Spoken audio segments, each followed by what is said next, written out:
دوستوں آج کی اس ویڈیو میں انشاءاللہ تعالی ہم یہ جانیں گے کہ جنات کیا ہوتے ہیں، ان کی اصلیت کیا ہے، یہ کب اور کیسے پیدا ہوئے، ان کی دنیا کیسی ہوتی ہے، کیا شیطان ہی جنات ہوتے ہیں، اور کیا جن بوڑھے ہو کر پھر سے جوان ہو سکتے ہیں، اور کیا جن بھی مرتے ہیں، اور جنات کیا کھاتے پیتے ہیں۔ ان سب سوالوں کا جواب ہم قرآن و حدیث کی روشنی میں آج کی اس ویڈیو میں آپ کو بتائیں گے، اس لیے آپ سے ریکویسٹ کرتے ہیں کہ ویڈیو کو آخر تک ضرور دیکھیں۔ تو سب سے پہلے یہ سمجھتے ہیں کہ جنات کیا ہوتے ہیں۔ تو اس کا جواب یہ ہے کہ انسان اور فرشتوں کے علاوہ ایک اور مخلوق یعنی پرانی ہوتی ہے جسے جنات کہتے ہیں، یعنی انسان اور فرشتوں کے علاوہ ایک الگ طرح کی دنیا ہوتی ہے جس میں جنات رہتے ہیں۔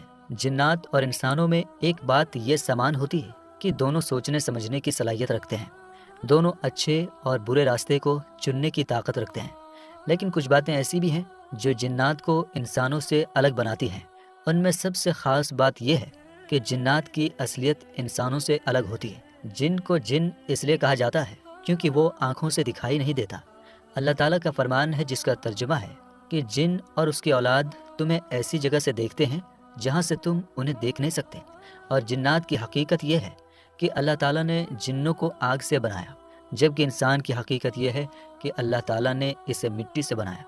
اللہ تعالیٰ جنوں کی حقیقت بتاتے ہوئے ارشاد فرماتا ہے جس کا ترجمہ یہ ہے، اور اس سے پہلے جنوں کو ہم آگ کی لپٹ سے پیدا کر چکے ہیں۔ حضرت عبداللہ ابن عباس رضی اللہ تعالی عنہما نے فرمایا کہ جنات بہت ہی صاف اور شدھ آگ سے پیدا کیے گئے ہیں۔ امام نووی نے فرمایا ہے کہ جنات اس آگ کے شعلے سے بنے ہیں جو کالی ہوتی ہے۔ اب عام طور پر انسانوں کے دماغ میں یہ سوال آتا ہے کہ آگ سے کسی زندگی کو کیسے پیدا کیا جا سکتا ہے، کیونکہ کسی بھی چیز کو بنانے کے لیے کچھ پدارتھ چاہیے ہوتا ہے، کچھ چیزیں چاہیے ہوتی ہیں، اور آگ تو ایسی چیز ہے جس میں اس کی اپنی کوئی ٹھوس شکل صورت نہیں ہوتی، تو پھر جنات کو آگ سے کیسے بنایا گیا؟ تو اس کا جواب یہ ہے کہ یہ بات صحیح ہے کہ کسی چیز کو بنانے کے لیے کچھ سامگری، کچھ چیزوں کی ضرورت ہوتی ہے۔ جیسے بریانی بنانے کے لیے چاول، گوشت، مسالے وغیرہ چاہیے، اسی طرح کسی بھی چیز کو بنانے کے لیے کوئی دوسری چیز ہونا ضروری ہوتا ہے، اور آگ میں تو اس کی صرف شکل اور گرمی ہوتی ہے، کوئی ٹھوس چیز نہیں ہوتی۔ لیکن اللہ تعالیٰ ہر چیز پر قدرت رکھتا ہے، وہ آگ میں بھی زندگی پیدا کر سکتا ہے، اس لیے اللہ تعالیٰ نے اپنی قدرت سے جنوں کو آگ سے پیدا کیا۔ جبھی تو اللہ تعالیٰ نے فرمایا کہ جن کو آگ کی لپٹ سے پیدا کیا۔ جنات کی پیدائش کب ہوئی؟ تو علماء کرام فرماتے ہیں کہ جنوں کی پیدائش انسان کی پیدائش سے پہلے ہوئی ہے، جیسا کہ اللہ تعالیٰ ارشاد فرماتا ہے جس کا ترجمہ ہے، ہم نے انسان کو سڑی ہوئی مٹی کے سوکھے غارے سے بنایا، اور اس سے پہلے جنوں کو ہم آگ کی لپٹ سے پیدا کر چکے تھے۔ اس آیت کریمہ سے یہ صاف سمجھ میں آتا ہے کہ جن انسانوں سے پہلے پیدا کیے گئے تھے۔ اب سوال یہ ہے کہ جن انسانوں سے کتنے سال پہلے پیدا ہوئے تھے؟ علماء کا کہنا ہے کہ جنوں کی پیدائش انسانوں سے 2000 سال پہلے ہوئی تھی۔ حضرت عبداللہ بن عمرو بن عاص رضی اللہ تعالی عنہ نے فرمایا کہ اللہ تعالیٰ نے جنوں کو انسانوں سے 2000 سال پہلے پیدا کیا۔ حضرت عبداللہ ابن عباس رضی اللہ تعالی عنہما نے فرمایا کہ جن زمین پر رہتے تھے جبکہ فرشتے آسمان پر رہتے تھے۔ فرشتوں نے آسمان کو آباد کیا، اور ہر آسمان پر کچھ فرشتے رہتے تھے۔ یہ فرشتے نماز، تسبیح اور دعا میں مشغول رہتے تھے۔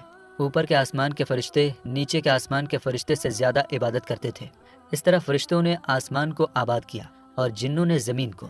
جب اللہ تعالیٰ نے حضرت آدم علیہ السلام کو پیدا کرنے کا ارادہ فرمایا تو اس نے فرشتوں کے سامنے اس فیصلے کا اعلان کیا جس کا ترجمہ ہے کہ میں زمین میں اپنا نائب اور خلیفہ بنانا چاہتا ہوں۔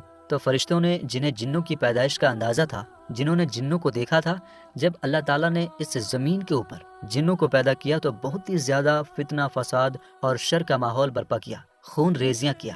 تو یہ سارے مناظر فرشتوں نے دیکھے تھے، اس لیے فرشتوں نے اللہ تعالیٰ سے بڑے ادب کے ساتھ کہا، مولا کیا تو ایسی مخلوق پیدا کرنا چاہتا ہے جو زمین میں شر، برائی اور فساد، لڑائی جھگڑا پھیلائے گی اور خون خرابہ کرے گی؟ اس سے یہ بات صاف ہوتی ہے کہ جن پہلے سے زمین پر رہتے تھے۔ حضرت عبداللہ ابن عباس رضی اللہ تعالی عنہ سے روایت ہے کہ اللہ تعالیٰ نے جنوں کے باپ سومیا کو پیدا کیا اور اس سے کہا، تم کیا چاہتے ہو؟ اس نے کہا، میں چاہتا ہوں کہ ہم لوگوں کو دیکھ سکیں لیکن لوگ ہمیں نہ دیکھ سکیں، ہم زمین میں دفن کیے جائیں اور ہم لوگوں میں بوڑھا ہو کر پھر سے جوان ہو جائے۔ تو اس کی یہ خواہش پوری کر دی گئی۔ اب وہ لوگوں کو دیکھ سکتے ہیں لیکن لوگ انہیں نہیں دیکھ سکتے۔ جب وہ مرتے ہیں تو زمین میں دفن ہوتے ہیں، ان میں سے کوئی بوڑھا نہیں مرتا جب تک وہ پھر سے جوان نہ ہو جائے، یعنی بالکل بچے کی طرح۔ حضرت عبداللہ ابن عباس رضی اللہ تعالیٰ عنہ نے فرمایا، پھر اللہ تعالیٰ نے حضرت آدم علیہ السلام کو پیدا کیا اور ان سے کہا، تم کیا چاہتے ہو؟ حضرت آدم علیہ السلام نے کہا، پہاڑ یا جنت۔ جو بھی انہوں نے کہا انہیں وہ دے دیا گیا۔ علامہ امام اسحاق کہتے ہیں کہ اللہ تعالیٰ نے جنوں کو پیدا کر کے انہیں زمین کو آباد کرنے کا حکم دیا۔ پہلے تو وہ اللہ تعالیٰ کی عبادت کرتے رہے، لیکن ایک لمبے زمانے کے بعد انہوں نے اللہ تعالیٰ کی نافرمانی شروع کر دی اور زمین پر فتنہ، فساد اور خون خرابہ کرنا شروع کر دیا۔ ان میں ایک بادشاہ تھا جس کا نام یوسف تھا۔ جنوں نے اپنے بادشاہ کو قتل کر دیا تو اللہ تعالیٰ نے پہلے آسمان سے فرشتوں کی ایک فوج بھیجی جس میں ابلیس بھی تھا، جو 4000 فوج کا کمانڈر تھا۔ فوج زمین پر اتری اور جنوں کی اولاد کو تباہ کر دیا۔ انہیں زمین سے نکال کر سمندر کے ٹاپوؤں میں کھدیڑ دیا۔ ابلیس اور اس کی فوج نے پھر زمین پر رہنا شروع کر دیا اور ان کے لیے کام کرنا آسان ہو گیا۔ ابلیس اور اس کی فوج نے زمین پر ہی رہنا اچھا سمجھا۔ محمد بن اسحاق نے لکھا ہے کہ ابلیس اور اس کی فوج آدم علیہ السلام کی پیدائش سے پہلے 40 سال تک زمین میں رہے۔ علامہ ابن عبد البر نے کہا کہ جنوں کی کچھ قسمیں ہوتی ہیں اور وہ یہ ہیں: نمبر 1، اصلی جن، اسے جنی کہا جاتا ہے۔ نمبر 2، وہ جن جو لوگوں کے ساتھ رہتا ہے، اسے عامر کہا جاتا ہے۔ نمبر 3، وہ جن جو بچوں کو پریشان کرتا ہے، اسے ارواح کہا جاتا ہے۔ اور نمبر 4، وہ جن جو سب سے زیادہ خبیث اور پریشان کرنے والا ہوتا ہے، اسے شیطان کہا جاتا ہے۔ نمبر 5، وہ جن جس کی شرارت اور بدماشی بہت زیادہ بڑھ جائے، اسے عفریت کہا جاتا ہے۔ اس سے یہ بات صاف ہوتی ہے کہ شیطان جنوں کی ہی ایک قسم ہے، اور جنوں میں جو سب سے زیادہ خبیث اور پریشان کرنے والا ہوتا ہے اسے شیطان کہا جاتا ہے۔ اور نبی اکرم صلی اللہ تعالیٰ علیہ وآلہ وسلم نے فرمایا کہ جنوں کی 3 قسمیں ہیں۔ ایک قسم کے جنات وہ ہیں جو ہوا میں اڑتے ہیں، دوسری قسم کے وہ ہیں جو سانپ اور کتوں کی شکل میں ہوتے ہیں، اور تیسری قسم کے وہ ہیں جو سفر اور قیام کرتے ہیں، یعنی انسانوں کی طرح وہ سفر بھی کرتے ہیں اور ٹھہر کر رات اور دن بھی گزارتے ہیں، یعنی بھوت وغیرہ۔ دوسری روایت میں ہے کہ حضور نبی اکرم صلی اللہ تعالیٰ علیہ وآلہ وسلم نے فرمایا کہ اللہ تعالیٰ نے 3 قسم کے جن کو پیدا کیا۔ پہلی قسم کا جن سانپ، بچھو اور کیڑوں مکوڑوں کی شکل میں ہوتا ہے۔ دوسری قسم کا جن ہوا کی طرح ہوتا ہے۔ تیسرے قسم کا جن وہ جن ہے جو حساب کتاب اور سزا کے لیے مسلط بنایا گیا۔ اسی طرح اللہ تعالیٰ نے انسانوں کو بھی 3 طرح پیدا کیا ہے۔ نمبر 1، وہ انسان جو جانوروں کی طرح ہے۔ ان کے بارے میں اللہ تعالیٰ کا ارشاد ہے جس کا ترجمہ ہے، ان کے دل ہیں مگر سمجھتے نہیں، آنکھیں ہیں مگر دیکھتے نہیں، کان ہیں مگر سنتے نہیں۔ دوسری قسم کے انسان وہ ہیں جن کا جسم حضرت آدم علیہ السلام کی اولاد کی طرح ہے، لیکن روح ان کے اندر شیطان کی ہے۔ اور تیسری قسم کا انسان وہ ہے جو بروز قیامت عرش الہی کے سائے کے نیچے ہوں گے، جبکہ وہاں اس کے علاوہ کوئی دوسرا سایہ نہ ہوگا۔ حضرت زمخشری کہتے ہیں کہ میں نے دیہاتوں میں جنوں کے بارے میں کچھ عجیب باتیں دیکھی ہیں جن کا بیان نہیں کیا جا سکتا۔ وہ کہتے ہیں کہ جنوں میں ایک گروپ ایسا بھی ہے جس کی آدھی شکل انسانوں جیسی ہوتی ہے، اسے شخ کہا جاتا ہے، یا مسافروں کو اکیلا دیکھ کر پریشان کرتا ہے اور کبھی کبھی انہیں مار ڈالتا ہے۔ کچھ لوگوں نے جنوں کے ہونے کا بالکل انکار کیا ہے اور ان کا کہنا ہے کہ جن نہیں ہوتے۔ کچھ کا یہ بھی کہنا ہے کہ جن سے ان کا مطلب وہ شیطان ہیں جو ستاروں کی شکل میں ہوتے ہیں۔ کچھ فلاسفہ کے ایک گروہ کا یہ ماننا ہے کہ جن سے ان کا مطلب وہ برے خیال اور خطرناک طاقتیں ہیں جو انسان کے دماغ میں ہوتی ہیں۔ اسی طرح فرشتوں سے مراد وہ اچھے خیالات ہیں جو انسانوں میں موجود ہوتے ہیں۔ لیکن حقیقت یہ ہے کہ فرشتوں اور انسانوں کی دنیا کے علاوہ بھی جنوں کی ایک الگ دنیا ہے۔ وہ جو سوچتے ہیں اس سے الگ جنوں کی حقیقت ہے۔ جن بھی انسانوں کی طرح ایک مخلوق ہیں جنہیں اللہ تعالیٰ نے آگ سے پیدا کیا ہے، اور وہ انسانوں کی طرح سوچنے، سمجھنے اور اچھے برے راستے کو چننے کی چھمتا رکھتے ہیں۔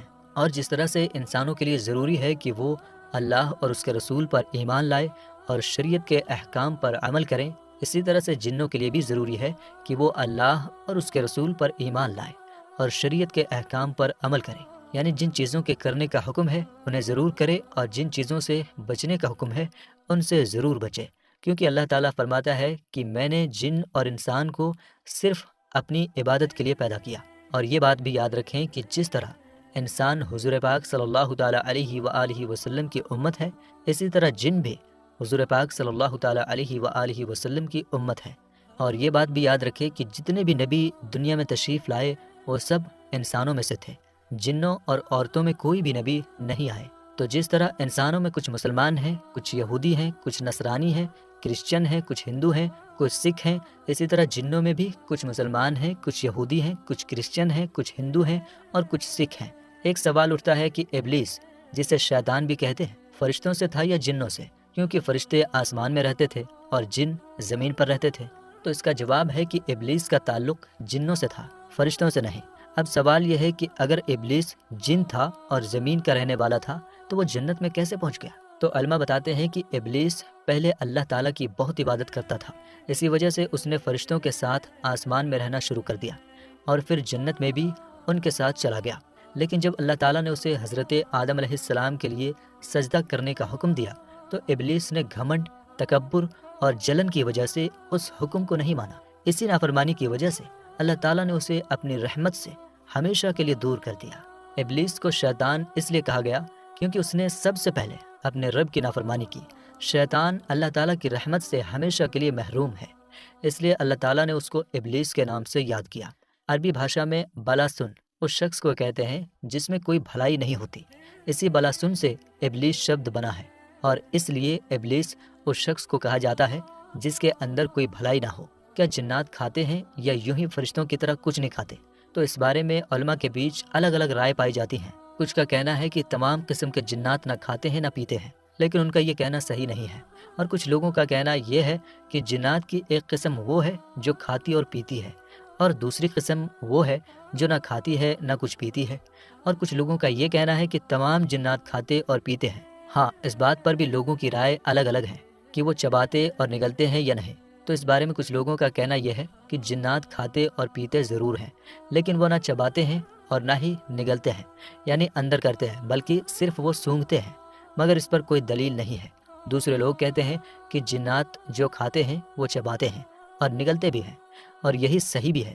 مسلم شریف کی حدیث ہے، حضرت عبداللہ ابن مسعود سے مروی ہے کہ اللہ کے رسول صلی اللہ تعالیٰ علیہ وآلہ وسلم نے فرمایا، مجھے ایک جن نے دعوت دی، میں اس کے ساتھ گیا، ان کے سامنے قرآن کریم کی تلاوت کی۔ وہ جن ہم کو ایک جگہ لے گیا اور جنوں کے گھروں اور آگ کے نشانات کو دکھایا، اور لوگوں نے حضور پاک صلی اللہ تعالیٰ علیہ وآلہ وسلم سے کھانا مانگا تو اللہ کے پیارے رسول نے فرمایا، تمہارے لیے ہر ہڈی جس پر اللہ کا نام لیا گیا ہو گوشت بن جائے گا، اور جانوروں کی مینگنی تمہارے جانوروں کے لیے چارہ ہے۔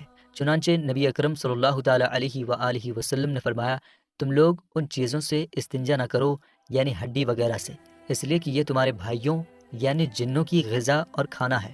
اللہ کے رسول صلی اللہ تعالیٰ علیہ وآلہ وسلم نے یہ بھی فرمایا کہ شیطان بائیں ہاتھ سے کھاتا ہے، لہٰذا ہمیں شیطان کی مخالفت کرنی چاہیے، یعنی دائیں ہاتھ سے کھانا چاہیے۔ اور مسند امام احمد میں ہے کہ جب آدمی اپنے گھر میں داخل ہوتا اور داخل ہوتے وقت اور کھاتے وقت اللہ کا نام لیتا ہے، یعنی بسم اللہ الرحمن الرحیم پڑھتا ہے، تو شیطان اپنے چیلوں سے کہتا ہے، اس گھر میں تمہارے لیے نہ کھانا ہے نہ رات گزارنے کی جگہ ہے۔ اگر آدمی گھر میں داخل ہوتے وقت اللہ کا نام نہ لے تو شیطان کہتا ہے، تمہارے لیے رات گزارنے کی جگہ مل گئی، اور اگر کھاتے وقت بھی بسم اللہ نہ پڑھے تو شیطان کہتا ہے، تمہیں کھانا اور رات گزارنے کی جگہ دونوں مل گئی۔